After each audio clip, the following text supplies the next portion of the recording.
झारखंड विधानसभा के बजट सत्र का पहला दिन हंगामेदार रहा।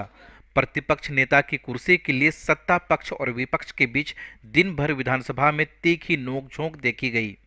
दोनों तरफ से एक दूसरे पर खूब आरोप प्रत्यारोप लगाए गए। पहले सुनते हैं विपक्ष के विधायकों की बातें। हमारे भारतीय जनता पार्टी के माननीय सदस्यों ने इस पर आवाज भी उठाई, बेल में भी आए, सारी चीजें हुई। अब इसके पीछे क्या कारण है ये तो स्पीकर ही बता सकते हैं।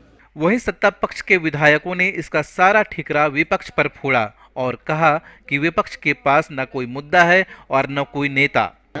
अपने अपने जब फायदा और अपने इसकी बात हुई तो सारा नियम कानून कायदा जो है ताक पर रख दिया। और कल तक आदरणीय बाबूलाल जी कहते थे कि मैं तो भाजपा में जाऊंगा तो कुतुब मीनार से कूद जाना पसंद करूंगा। तो मुझे लगता है कि अब कुतुब मीनार का जो साइज जो है आदरणीय बाबूलाल जी के लिए बड़ा छोटा हो। लोग उसको समर्थन दिया, भाजपा विधायक को चुने, वो तो दूसरी पार्टी से छोड़ के आए हैं। इससे उसको तो हकदार नहीं बनते हो। अभी तक हम लोग अगर कहा जाए तो हम लोग अभी तक जेबीएम के ही सदस्य हैं। जब तक स्पीकर महोदय का मान्यता नहीं होता है इसलिए शोक प्रस्ताव में एज ए विधायक दल का नेता जेबीएम का विधायक ने इसीलिए उनके द्वारा उनको अपने वक्तव्य कहने के लिए कहा गया। अभी तक हम लोग मैंने अभी तक टिल ना हो मैंने अभी तक मैंने कल जब तक नहीं मान्यता मिलता है तब तक हम जेबीएम के उसी के ही मेंबर हैं। अभी ड्रामा शुरू किया ये लोग स्टार्टिंग में, हम समझते हैं कि बेवजह है। आप लोग खुद जानते हैं कि झारखंड बनने के बाद इंश्योरेंस वाला मामला एक बार नहीं होने के बाद और जिसका निष्पादन होने में कम से कम 4 साल 5 साल लगा। अभी माननीय अध्यक्ष झारखंड विधानसभा संज्ञान लिए हैं, उनके बाद फिर जो प्रक्रिया है प्रक्रिया का तहत ही जाएगा। नहीं कहता हूँ कि जब खुद ये 5 साल लड़ाई लड़े इनको इन्होंने विपक्ष के लोगों ने अपने विधायक दल का नेता बनाया है, उन्होंने इसी की लड़ाई लड़ी है 5 साल।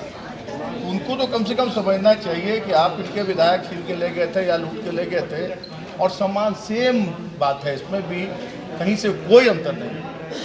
इनके 2 विधायक, 3 विधायक इनके विधायक दल के नेता कहीं हैं जिनको इन्होंने विधायक दल का नेता बनाया था अपनी पार्टी का।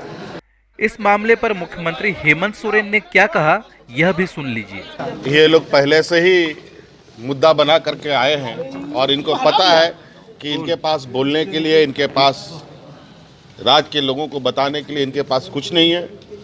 आज नतीजा ये है कि आज के दिन में भी विपक्ष में नेता सदन कौन है ये बता पाना बड़ा मुश्किल है। आज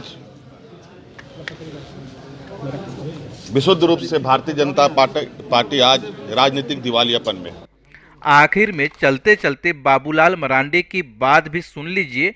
ऐसे मामलों में फैसले के लिए वह पहले भाजपा की सरकार से 5 साल तक लड़ चुके हैं और अब जेवीएम के विलय के बाद उसी पार्टी के विधायक दल के नेता भी हैं। नहीं, मेरे हिसाब से नहीं, मैं तो इतना ही कह सकता हूँ कि हमने भारतीय जनता पार्टी में पार्टी को विधिवत विलय किया और भारतीय जनता पार्टी के विधानसभा विधायक दल ने नेता चुना। तो हमें पार्टी की ओर से जो भी जिम्मेवारी मिली उस जिम्मेवारी को बखूबी हम निभाएंगे। विधानसभा अध्यक्ष कहाँ बैठाते हैं, क्या करते हैं, मुझे उस पर कुछ भी टिप्पणी करना नहीं है। सर, ये सीटिंग अरेंजमेंट जो है अलग अलग रहेगा, तो एक तरफ से मतलब ये तो रिफ्लेक्ट होगा ना सर कि आप अब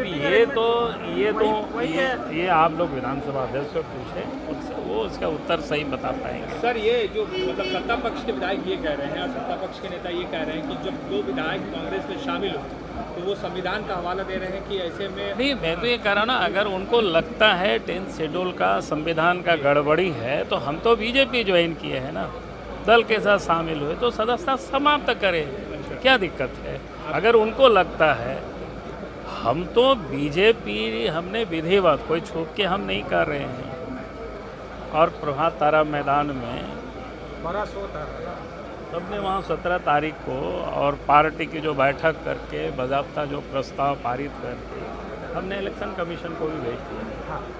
तो इसलिए हमने कहा कि अगर विधानसभा अध्यक्ष को लगता है ये गलत है, हुआ है, तो फिर कानून का उनको लगता है कि उल्लंघन हुआ है तो फिर वो निर्णय करें। सर, तो ये भी कह रहे हैं ना कि फिर बाबूलाल मरांडी इस्तीफा क्यों नहीं दे रहे हैं, जब वो भैया मैं कह रहा हूँ ना कि हम इस्तीफा, हमको तो जनता ने चुन करके भेजा है, ठीक है। सर ये उनका ये कहना है कि पार्टी बाहर जो मर्ज कर रही है वो that is a different thing, और अंदर जो लेजिस्लेचर पार्टी होता है उस पर जो है ग्रीन सिग्नल और नॉट नहीं, वही तो मैं कह रहा हूँ ना, बाकी उनको निर्णय करना है। इनके हिसाब से तो सर जेडीयू का मर्जर हो ही नहीं, क्योंकि तब फिर जो है प्रदीप यादव को इन्होंने आज इन्वाइट किया शोक प्रस्ताव के लिए। नहीं, वही तो कह रहे हैं ना कि अब उनको निर्णय करना है, आगे उनको जनता को भी जवाब देना है उनको।